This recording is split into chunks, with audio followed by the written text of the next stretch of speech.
Have you ever gone into a conference or a meeting or made a video and your mind is just like firing every which way on ideas and things that are happening? You're almost overwhelmed on what's going on. Most of it is good, positive things, but it's almost too much. Too much stimulation for you to physically bottle in and keep up because you don't want to overshare all of your information. That's kind of how I feel sometimes, where I have all these ideas, but I can't push them and I can't explain them or shout them out because sometimes they're criticized and I don't have a spot for them to go. And when somebody's criticizing the idea, it's almost like breaking it down to show you why it wouldn't work. But if you're not going to put it in implementation, why have the conversation about it being powerful? There's a ton of stuff. There's all these new AI things with Chat GPT coming out. We're just hiring a social media influencer, and I think that's going to help offload some of the creative thought that we all have. So over the last few days, we've been working on a few things. We lost one of our employees. They essentially aren't a fit for our agency on their end. A lot of it's transportation related and the things, right? They just aren't there. We decided that that's fine. We understand. We appreciate you showing up and giving it a shot, and we wish you luck. So now we're trying to hire a new admin person / CSR person that can help us grow our agency as far as doing the other work, the billings and all of that type of stuff. That's one piece of it. So we're working on that. And it was so tough getting that first person. Not tough as in hard, tough as in overwhelming. My business partner did most of it. And we got 100 applicants when we put out the information. So we're kind of reluctant to put that information back on to Indeed because we're going to get a crap ton of people looking for the job. It's good because we know that somebody's going to be a fit. It's just getting the right person in the right seat. And can we spend the next 2 to 3 days filling that spot? We essentially have to, but it's like, okay. We also are looking for a salesperson, and that's a little bit slower of a process because salespeople are a little bit scarce in the insurance industry to a point. You're watching this, you're probably new or at least have been around and seen a lot of new people. They're a little bit flaky. I was, right? You're kind of not quite sure what you're doing. Should you trust it? Can you do it? And it's a new startup, it's a new company this year, whatever the case is, the things are happening in your mind. And so there's a lot happening there, and that's the way that we are today. But I think the best piece about this week has been we had a really good conversation with our new social media manager who's going to make a few posts a day for us.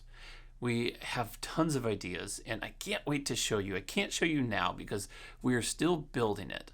We are designing a social media connector. Essentially what we're planning on is finding a way for us to connect with our community locally.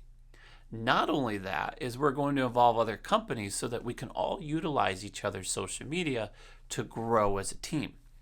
It's super powerful, and I know you're thinking, oh, that sounds crazy, and whatever you're thinking, put in the comments. I don't mind hearing it, but I can tell you this is going to be very different than what you've seen before, yet very simplistic. I apologize if you see my eyes constantly moving. I'm actually working on a sale right now that I'm 95% we're going to close. It's from a YouTube video that they watched, and they're buying a car. So there's a lot of like connectors where I happen to be a good fit for them, and I've explained the coverages in a very powerful way for them. Maybe I'll make a video on how I personally quote because I found some ways that have helped me a lot as far as getting through the information. You almost don't need the customer 80% of the time because I'm doing a little extra work on my end, almost to showcase that 1, I'm knowledgeable, 2, I've got options, and 3, that I can be their expert. I'm the go-to.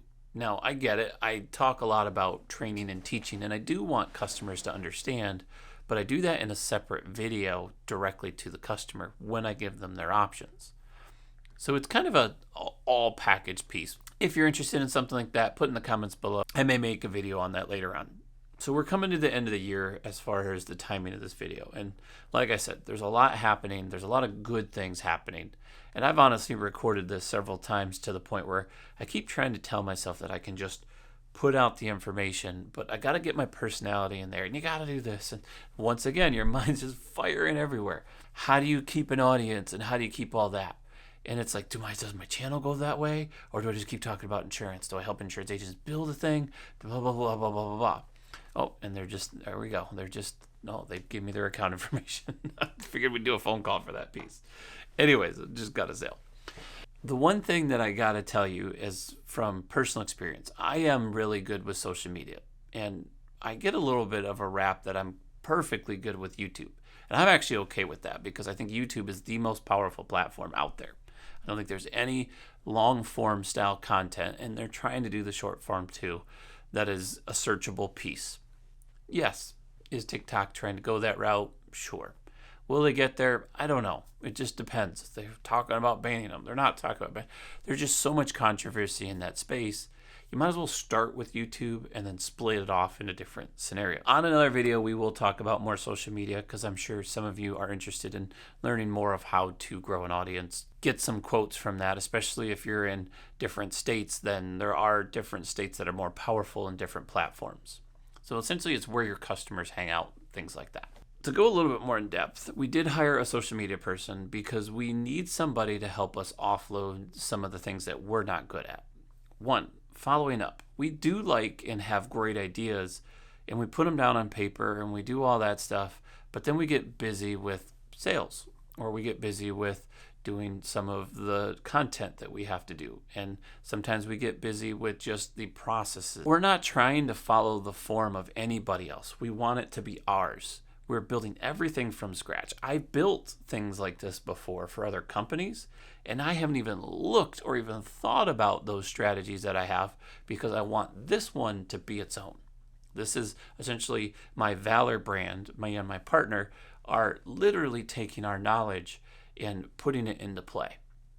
Are we utilizing some opinions and things like that? Sure. We obviously aren't the experts, and there's a lot of legal advice that we need to have.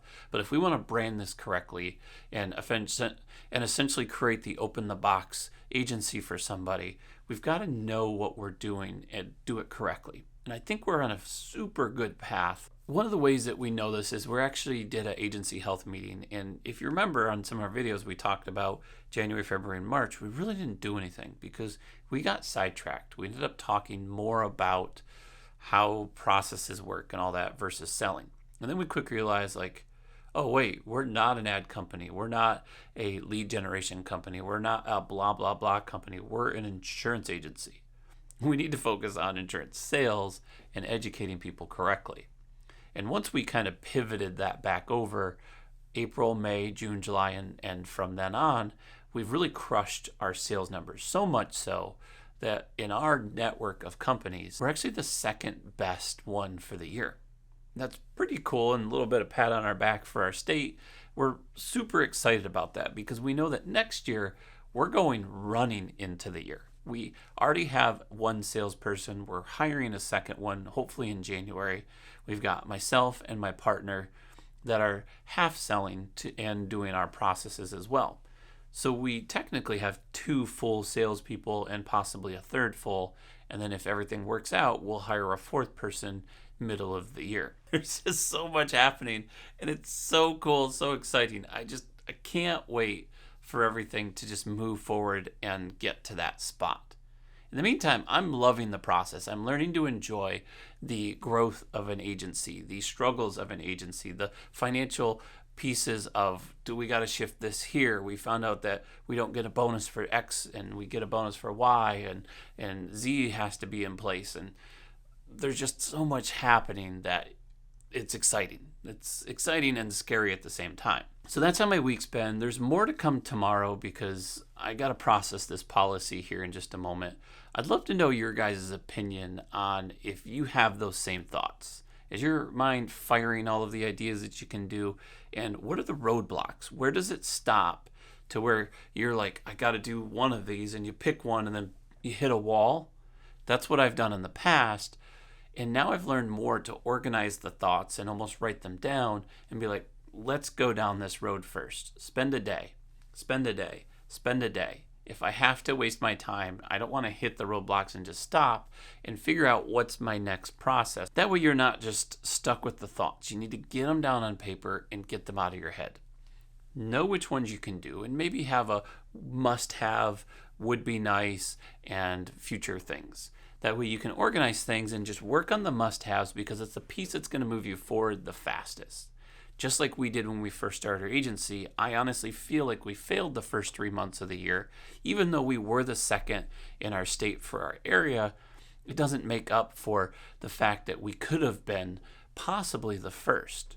We had the potential to go that far, that fast, mainly because the amount of people that we have in our agency, which is very little, technically 3, technically 2 people that are full-time, we're writing more business or as much business as these guys that have 4 and 5 people. Part of it is because we do know where to invest our money, and now we're going to focus more on the social media where you're going to see us blow up. It's going to be fun and exciting. So come along with me on the journey. Subscribe if you want to follow these parts. Hopefully you stay to the end. If you stay to the end, leave me a comment and let me know. I'm curious to see if this is something that is captivating for other people to see.